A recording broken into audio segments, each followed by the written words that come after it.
nightmare. I'm gonna have nightmares! Oh no! Oh no! Freddy is the ultimate nightmare. Freddy's way sociable. He's a party animal. Freddy rocks. Like Freddy's like addicting, and you know it gets better and better each one. Scariest movie I've ever seen in a long time.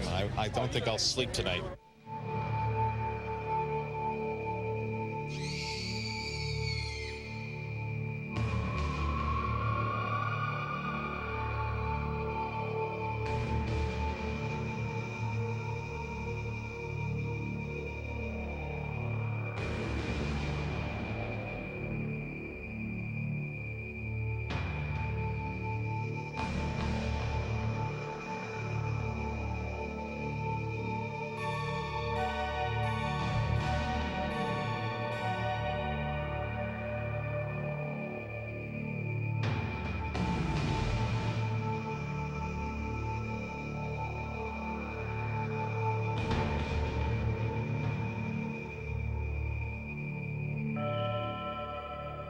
Elm Street, USA. Nice homes, nice cars, and nice kids. Only problem is, these nice kids are terrified by not-so-nice dreams. How sweet, fresh meat.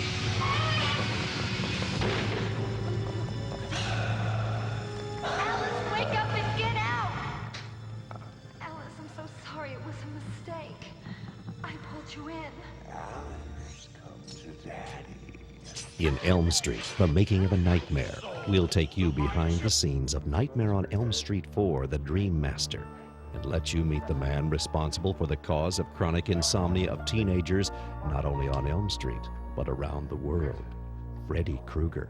Why don't you reach up and touch someone?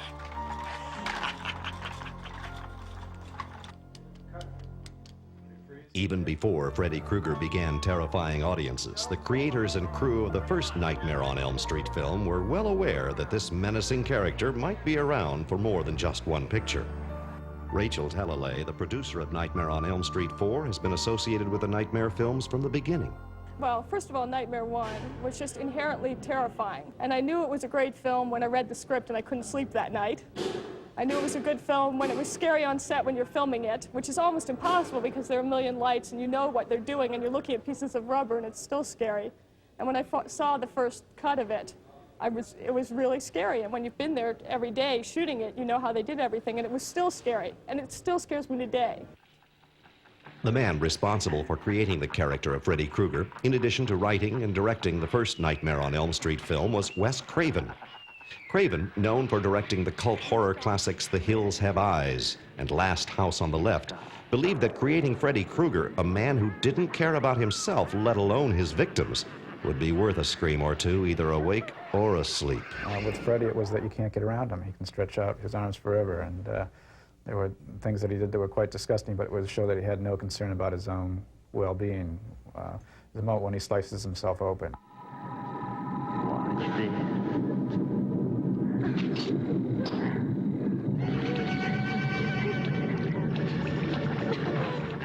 When you suddenly realize the person that's after you doesn't even care about their own body, that's a horrifying thing because you can't harm them. Actor Robert Englund, who has played Freddy Krueger in all 4 Nightmare films, remembers being a bit apprehensive when he first met with director Craven. If the food don't kill you, the service will.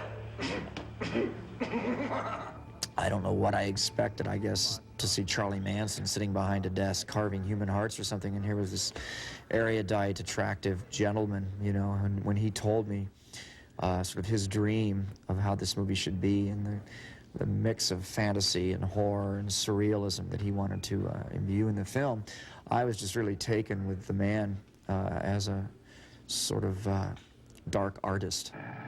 The chemistry between Robert Englund and Wes Craven was apparent when the first Nightmare on Elm Street hit the screens in 1984 and became a box office smash that brought fear into moviegoers around the world.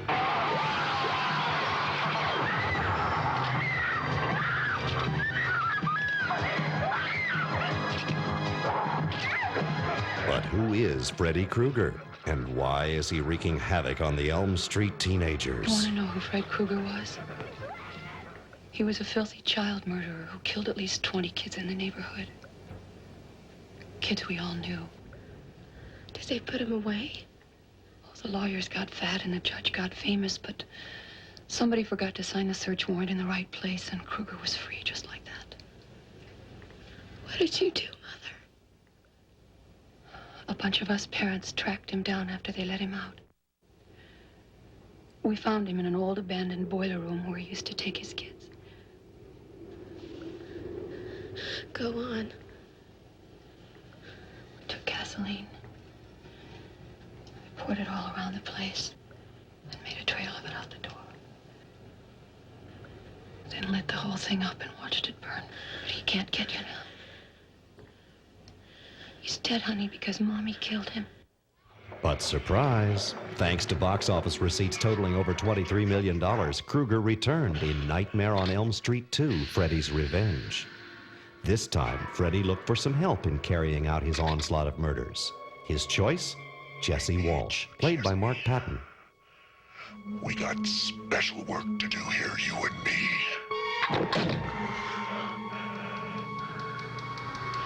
You've got the body. I've got the brain.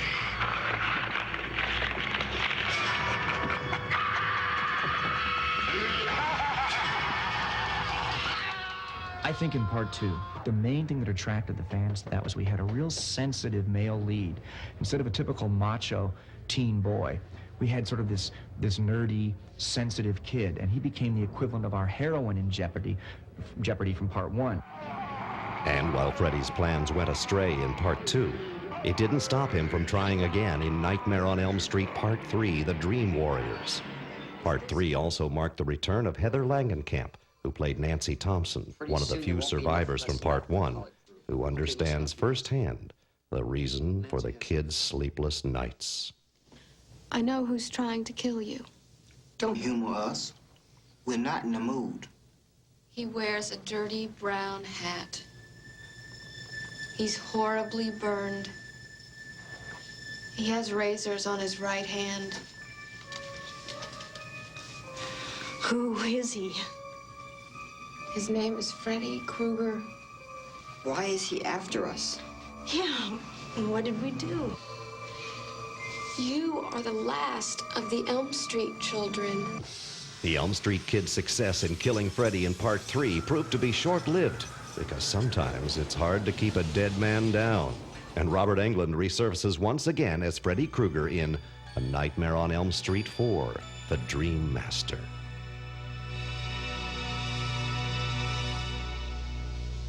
You shouldn't have buried me. I'm not dead. The Freddy Krueger phenomenon is hard to explain. His picture can be found on albums, T-shirts, and other Freddy Krueger memorabilia.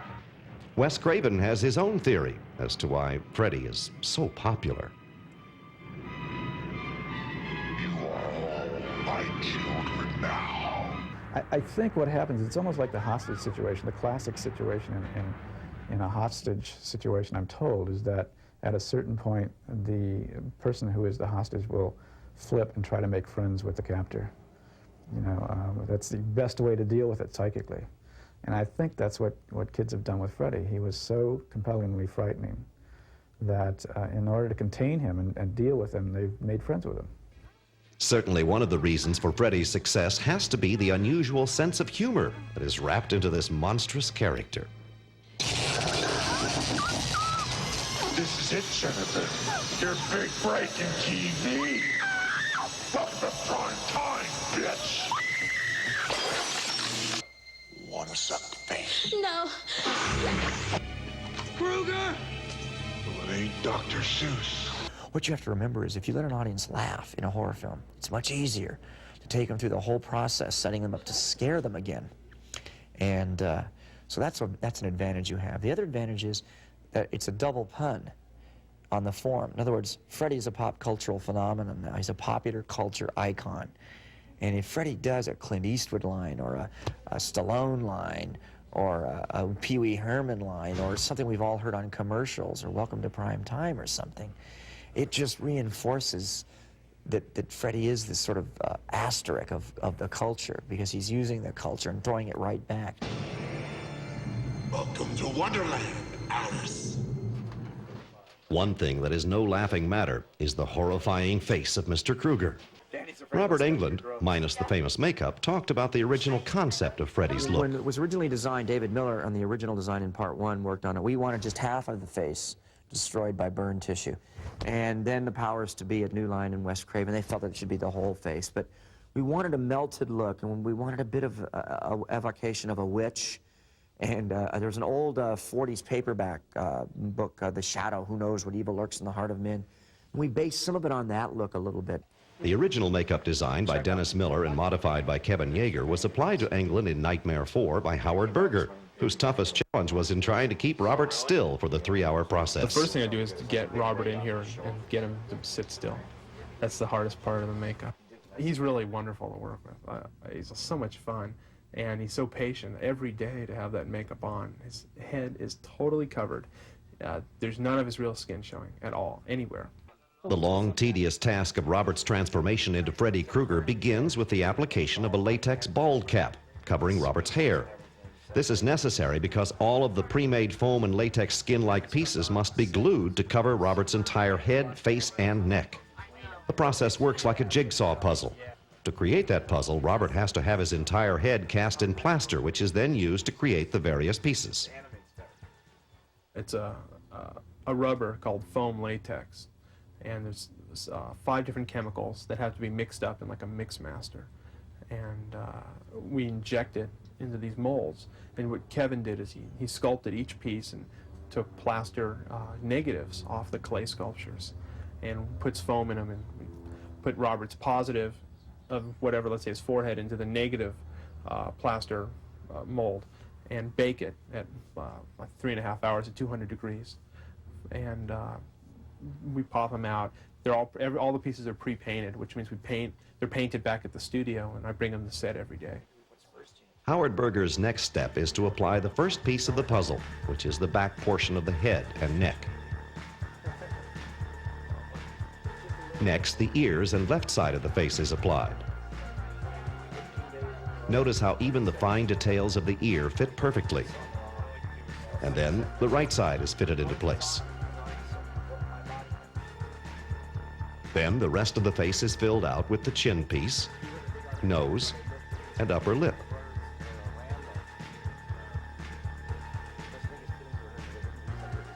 And the final piece, the forehead. Finally, additional makeup is applied to achieve the desired look for the camera. By Friday, I've been in the makeup, if I've been in the makeup 12 hours a day to 15 hours a day for 4 days, with only a night's sleep in between, I'm raw. So I'm really raw, and I start to break out the corner of my eyes where it glues into the corner of my eyes. I can barely touch there. Even I just touch with the warmth of my finger now. It stings. So I have to psych myself up to put it on. But once it's on and the tingling goes away from the glue drying, I'm okay for the rest of the day, except for the heat. However, there was one time Englund made the mistake of wearing the makeup in public. And I was starving for some real food one day and worked about a 10-hour day, and we went across the street to this Thai restaurant that's been there for years, and we all figured it was like really good food and everything. It's next to a dog and cat hospital. That's always a bad sign for a Thai restaurant, but we all figured, because, you know, all the neighborhood is movies, studios and stuff, that, you know, I'd been there. And I went across the street, and we walked in, and everybody's used to Robert now in the makeup, all the guys on the crew. We walked in, and it was like this guy who just got off the boat with his green card from Cambodia or Vietnam, and we scared him to death. I mean, literally, the tray and all the plates went up in the air. The guy turned white. He ran in the back. I mean, the doors went waka, waka, waka, you know, and he never came out again. Even actress Lisa Wilcox, who plays Alice in Nightmare 4, found it took some time before she could deal with the reality of working with such a handsome leading man. And the first day I worked with him, he was already in full makeup. Literally, I couldn't look at him for more than about 2 minutes because I just have to go, ooh, like that. So that's something, and all the blood and the guts, and you just have to completely erase your imagination and say, okay, this is real, and don't worry about it. With director Rennie Harlin at the helm, Nightmare on Elm Street 4 picks up where Part 3 left off. as the survivors of Nightmare 3 are still finding it difficult to get a good night's sleep. Tuesday night plays Kristen, the girl who has the unique ability to summon her friends into her dreams. Also back for a second time is Rodney Eastman as Joey. And reprising his popular role of Kincaid is Ken Sagos, who is definitely ready for Freddy. Kincaid was scared. There's no doubt about it. But yet, when he had to face Freddy, you know, he fought him. He did not deny he was scared, but Freddy was not going to mess with him without a fight. Our cameras went behind the scenes to capture Kristen's dream as Joey and Kincaid attempt to convince her that Freddy is dead and can't harm her. But we know differently, because when this pipe is opened, Kincaid's dog, who also was pulled into the dream, is not quite the friendly canine they remember. To accomplish this tricky scene, the specially trained dog named Jake is first filmed jumping from the pipe and into its trainer's arms. Then, because the script calls for the dog to attack Kristen, a dummy made to look like Kristen is brought in. And with a little coaxing, the hope is to get Jake to jump from the pipe and bite the dummy's arm. As you can see, Jake is one actor that really sinks his teeth into his work.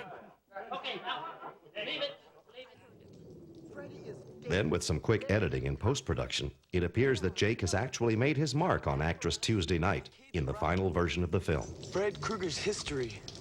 Come here. The pipes are cold. The boiler is cold. See for yourself.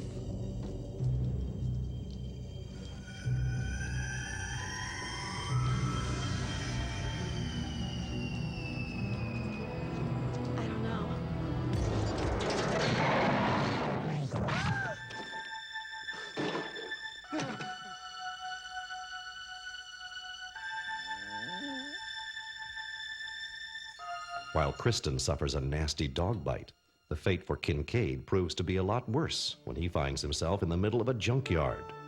And for the film's producers, the junkyard scene proved to be a nightmare of its own.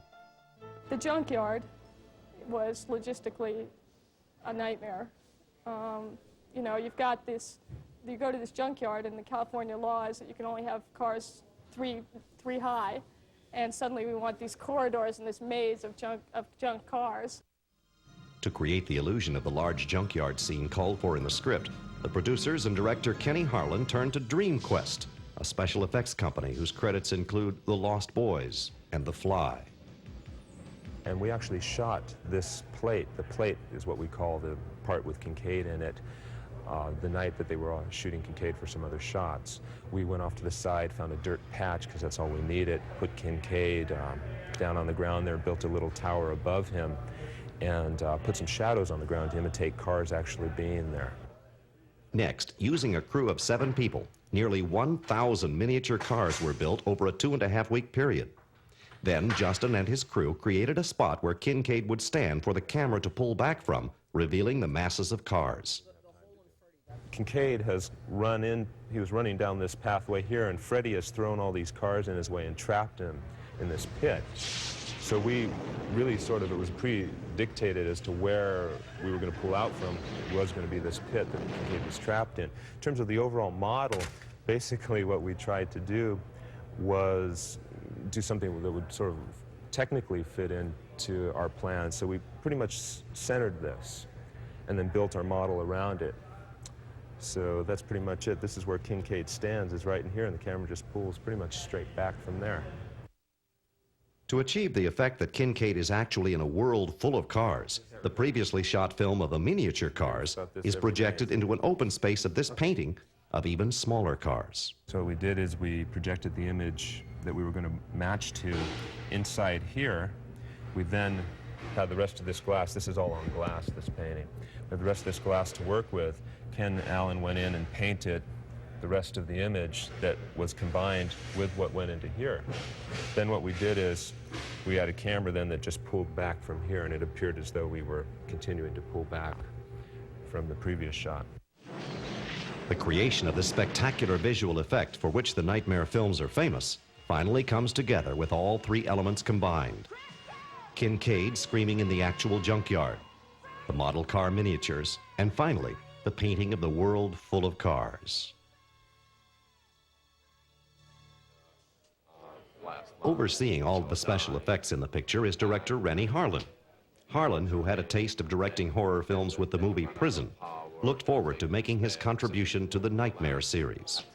I saw the first Nightmare movie I saw in London a few years ago, and I didn't know what to expect when I went to see it, and I loved it. I thought it was like a art horror film, and I saw every one of the Nightmare movies, and when it was proposed to me that I could direct one of them, I was very excited and felt that it'll be a great challenge.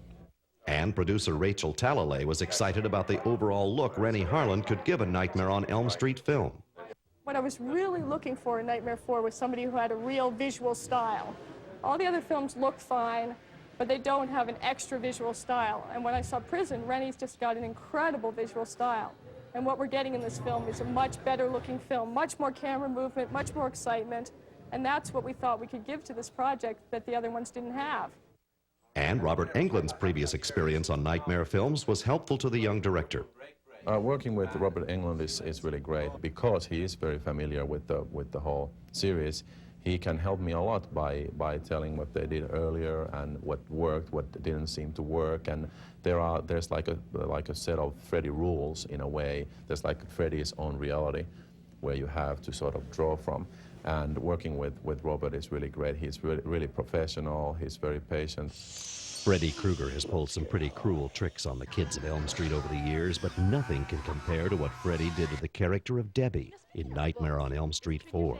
One of the most interesting sequences in this movie is maybe our cockroach sequence, where a young girl who is very into fitness and beauty and that kind of values that seem to be popular among people today turns into a cockroach. Early on, before we started to even prep this sequence, I met a lot of people from a lot of companies trying to find the ultimate guy to design this sequence.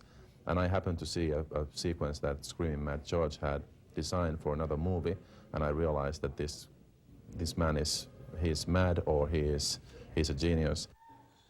Playing the unfortunate teenager is Brooke Thies, who looked to another human-turned-insect, Jeff Goldblum of The Fly, for some inspiration on playing an insect.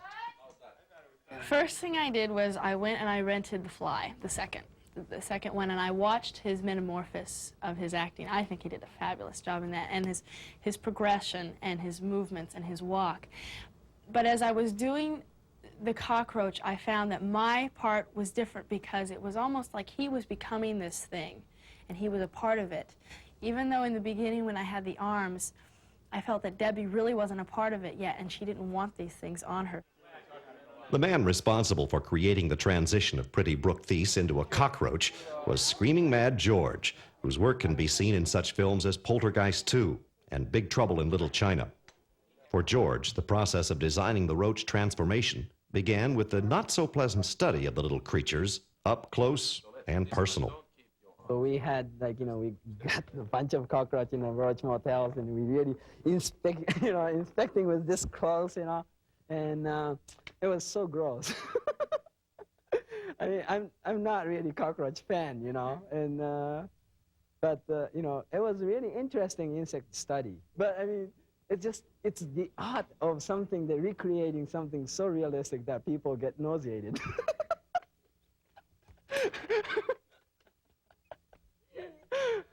Once Screaming Mad George finished examining his newfound friends, it was time for Brooke Thies to get into the act. Well, I went and I got a head cast and arm cast, for the thing when I'm bench pressing.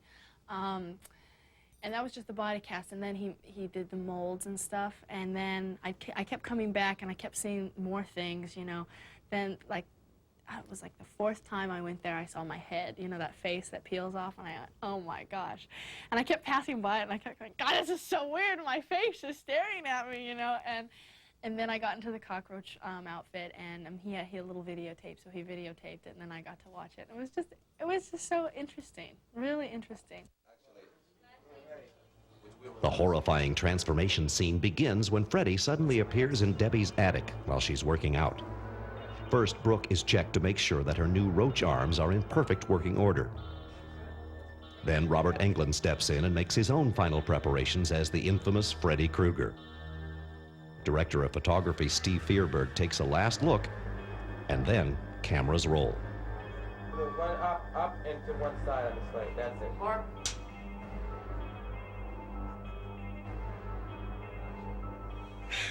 Oh my God!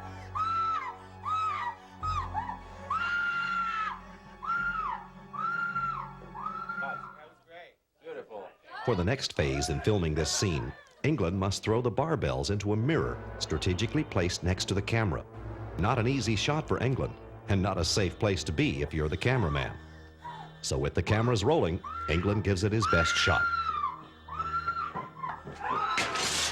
Mission accomplished, and the roach transformation is well on its way to making this scene a good claim for insecticide.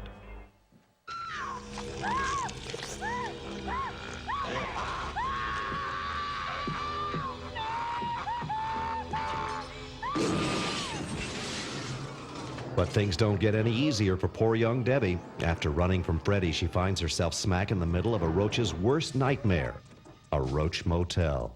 For this next portion of the cockroach scene, a simulated roach motel was built on a soundstage in Valencia, California, and was covered with a glue-like substance known affectionately in the business as ultra slime. And while it certainly adds a whole new dimension to the phrase sticky situation, you might be surprised to learn that you may have had a taste of the stuff sometime in your life. Think about this the next time you're munching away on your favorite jelly donut. Slime is one of the most important things in effects work, and there's a lot of different kinds of slime you can use. This is it's made from jelly donut thickener, kind of. It's a food thickener, basically. And there's some other additives to make it string like this. But it is kind of reminiscent of jelly donuts, isn't it? Now, if you have any aspirations of becoming a glamorous young movie star, you may want to think twice. After Brooke was done sticking around in the slime, the next shot to be filmed called for the young actress to drop her face into the ultra slime. Plans that apparently didn't seem to bother Brooke. I loved it. That sounds so corny. I just thought it was fun. I was laughing, and it was fun, and it was gross, but I've always been a real tomboy, so it wasn't that bad, and it was fun. I kind of felt like I was playing out in the mud, making mud pies and stuff. So it wasn't bad, and it was fun. And I could breathe, it was fine if I just kind of scratched my mouth a certain way, so it wasn't bad.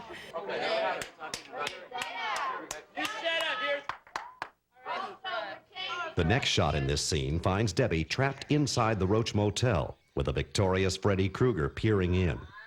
To accomplish this visual effect, the crew placed a rear projection screen just outside an opening on the set. Close-up footage of Freddy's eye, which was filmed earlier, is then projected on the screen behind Debbie, giving the illusion Freddy is watching. And then there is Brooke's mechanical co-star in the scene, yet another creation from Screaming Mad George. For this puppet roach, because of the insect look, we thought regular latex wouldn't look as good as something like really, you know, kind of stiff and shiny look. And we decided, yeah, let's make a vacuum foam, which is plastic, you know, sheet or acetate, heat it up and then go over some stone mold, so it gives that shape. So, and that's a clear, and we paint from behind, so it becomes like really look like an insect shell, and we, you know, segmented it, and then we have a rubber inside, so it gets, you know, soft in the inside and then really hard in the outside. Then it's time for Brooke to step into the full roach costume. Black makeup is then added so Brooke's face will not be seen under the head of the cockroach. A few more roach parts are added, more ultra slime is added to the floor, and Brooke does her best to get comfortable in a rather unusual situation. It was uncomfortable, but it wasn't as bad as I thought it was going to be, because I found a position that was real comfortable, and, you know, when he said action, I did my thing, and then I went back down. The only thing that really hurt was my neck and pushing up, because on the slippery stuff, I had no control. Well, that's the only part I didn't like about it, that I couldn't turn around. You know how the cockroach turns around and sees the eye? Well, I'm like, that's all I can move. I can't do any more. Only through the efforts of the actors, Screaming Mad George, and the rest of the crew working as a team could this memorable special effects sequence come to life, as we see in this final version of the film.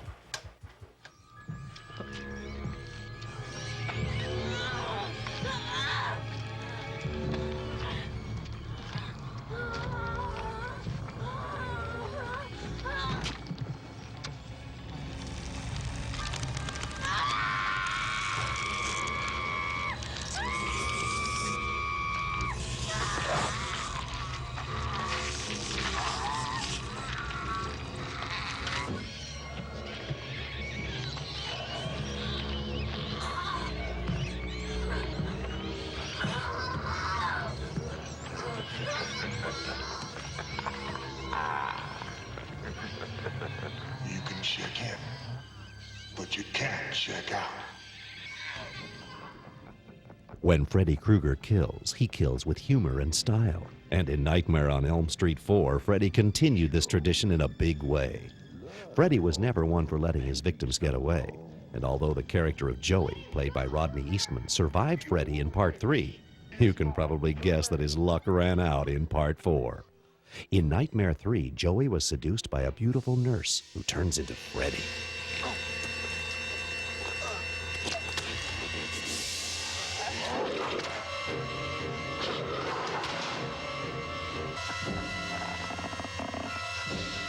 What's wrong, Joey? Feeling tongue-tied?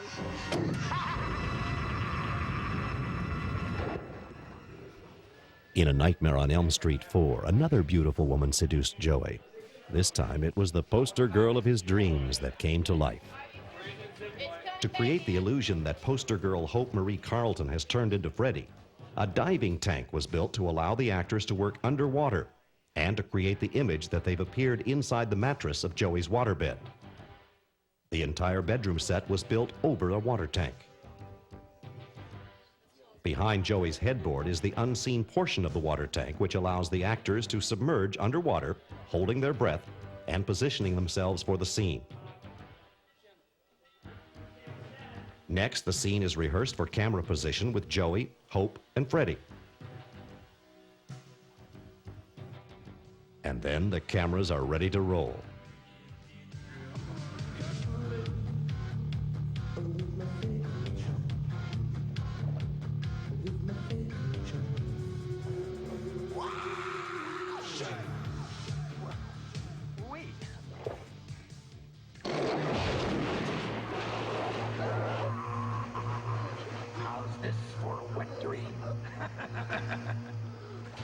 Because the Nightmare on Elm Street films feature one spectacular special effect after another, the producers have learned how to film these elaborate effects in a cost-effective manner. Special effects are very difficult, and the key to doing this inexpensively, why we can do these films inexpensively and most people can't, is because we run units that just do the things that take 6 hours. You want to do a makeup effect and it takes 6 hours, you can't have a whole crew standing around. You take a small crew. During the filming of the waterbed scene, a separate crew was on another soundstage filming yet another elaborate special effects scene. This time, the unlucky victim is Sheila, played by Toy Newkirk. Sheila has made the mistake of dozing off during a physics exam, which has allowed Freddy the chance to take her life. After some initial shots of Toy and the other actors in the scene are shot, the special effects crew gets to work.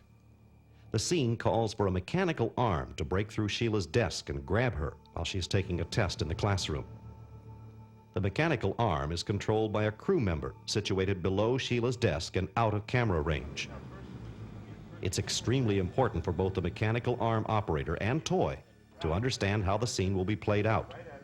And with the help of Justin Clarenbeck of DreamQuest, the scene is rehearsed. That's right. There you go. Now Not on the rotating part. Yeah, yeah. Okay. Now pull down. Okay. Okay, now you're violent. Now, the whole time. Rehearsal is complete, and cameras begin to roll. This is definitely one scene that will not only grab Sheila, but moviegoers as well. Paper. All right, and break through the ice. And, okay, struggle. Okay, and out, up. Okay, and now, get her face. All right, and a little camera left. Okay, down, pull down, go down, go down, go down, go down. Okay, back up. Back up. Okay, and push him away. Push him down. Struggle, struggle, struggle. Down, down, down, down, down, down, down. Pull out. Okay.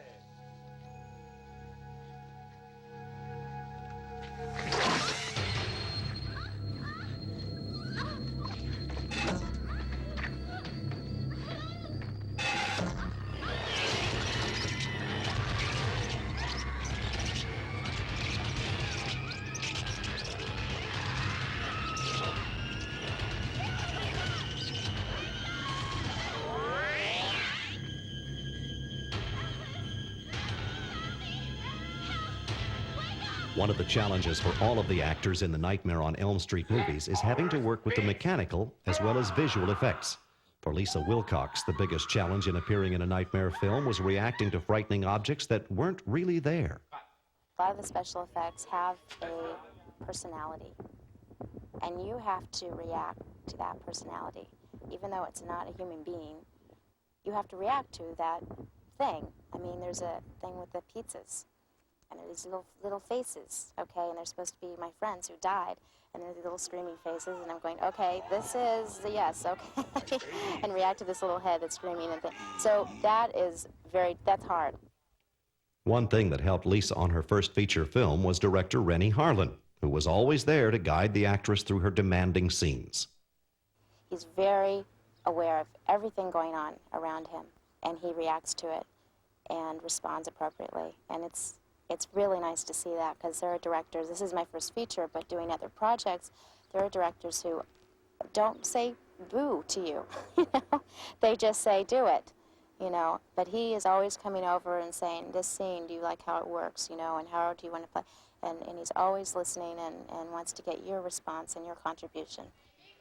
For director Harlin, his toughest challenge came when trying to bring all of the special effects elements together for the final battle between Alice and Freddy.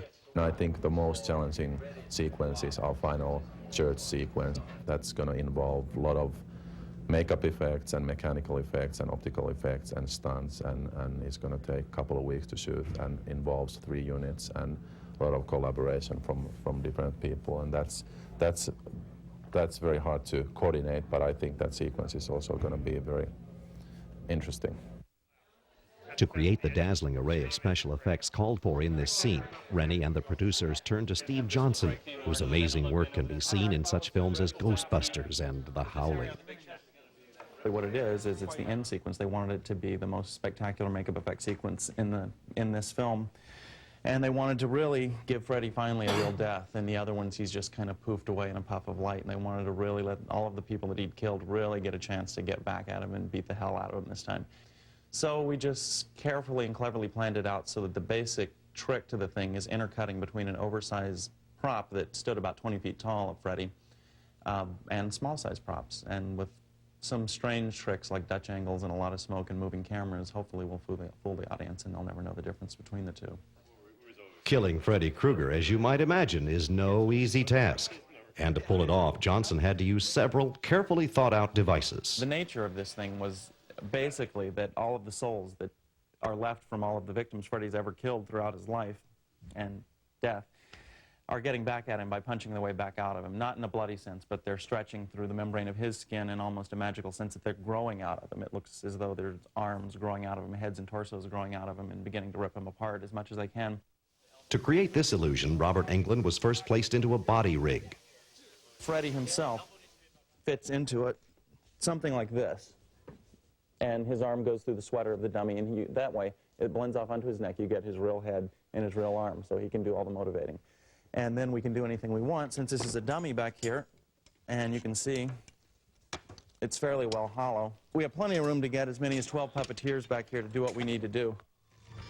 Next, Steve used one of his favorite special effects to simulate arms breaking out of Freddy's body. What this rig was for is actually one of the funnier effects we did for the film. I got a real kick out of it. The camera basically was angled, composed in such a way so that you did not see these tubes coming out of the back. The operator here was bent below so that you didn't see that he was there. It was just shot like this. So what you see is you see an arm with Freddy's sweater over this, with a hole cut in the back so this real arm can come through. It just looks like you're seeing a shot of Freddy from here. And you get all the life and motion of a real hand there, if you want to demonstrate the real hand there. Then, anyway, what we did is, from off camera, we shoved, this is maybe not going to work very well now because it's kind of old, but we shoved these arms out. And they reach for his wrist like this. There's another one down here. Move your arm a little bit, Bill. So 2 arms grow out of his bicep here in a real quick cut and lock onto his wrist. And what happens from that point is to get the audience away from the feeling they're seeing an effect, we made this thing. What this did is Robert Englund actually wore this strapped to his arm, and then we tied these to his wrist like this. So then we can get away from just a small insert shot like this and see Robert walking around and struggling with these things, and they're jointed in the proper places so that it looks like he did a really good job with it. It's basically a mime routine. So when he moved his arm up and these things were attached, it looked like they were pushing his blade arm up towards his face to make him slash his own face with his blade. But Freddy knew he was really in for a bad day when Steve's special effects struck once more. The last effect shot in the film was, last effects shot on our part, was this dummy head, where we have pretty much the full orchestration of all these things operating here. We had probably 9 people out of camera range down here grabbing at the guy, and we also had things like that were just sewn to him, like we have an arm under the sweater, a hole coming through it, and we would glue the arm to him here. Eventually this happens, the tension builds up so much, there's one arm grabbing him here and one arm grabbing him in the eye socket here, that it actually rips his head wide open, like that. To create the illusion that there were living souls inside of Freddy's body trying to get out, this nearly 20-foot-tall replica of Freddy's chest was designed and built by Steve Johnson and his crew. The Big Freddy was built large enough so that one or more people could enter through the back and play to the camera stationed in front. And while the actors were inside, other crew members were stationed outside operating other parts to bring Big Freddy to life. First, one of Steve's crew members was placed inside the body, where his arm was to break through the skin and tear off part of Freddy's sweater.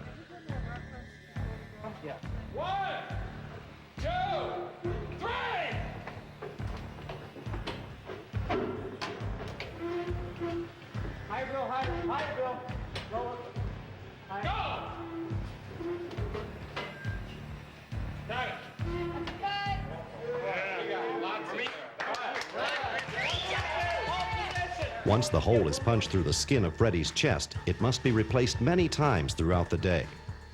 The skin is made from dental dam, a highly flexible rubber latex material. This is a very large piece of the dental dam that we used to put over the giant Freddy's chest, and then we had actors inside the chest stretching their way out of it. When we shot it, we had them wearing really, really theatrical makeup to kind of match this kind of look. For a couple of different reasons. I'm always afraid that big props always look like big props to me. So we, in this instance, obviously made the little ones look as realistic as possible, but we tried to make the big ones look fake, even in their movements. So we painted them really theatrically, stretched this stuff over them, and this is kind of how it worked.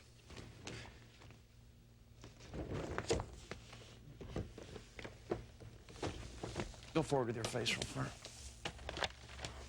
Suck it in your mouth.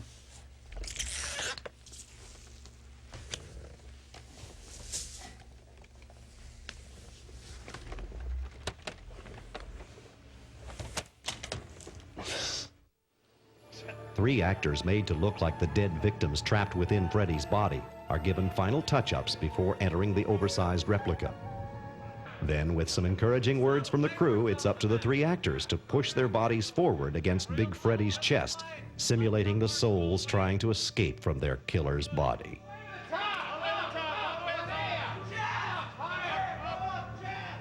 A job well done, and all of the effects created by Steve Johnson and his crew combined to make this climactic scene perhaps the most memorable of all the Nightmare films. But could this really be the end of Freddy Krueger? Could the teenagers of Elm Street finally be able to get some rest?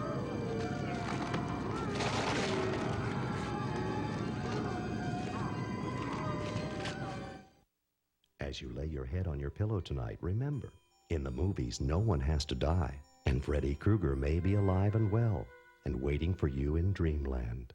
This is Bill Barry. Good night and pleasant dreams.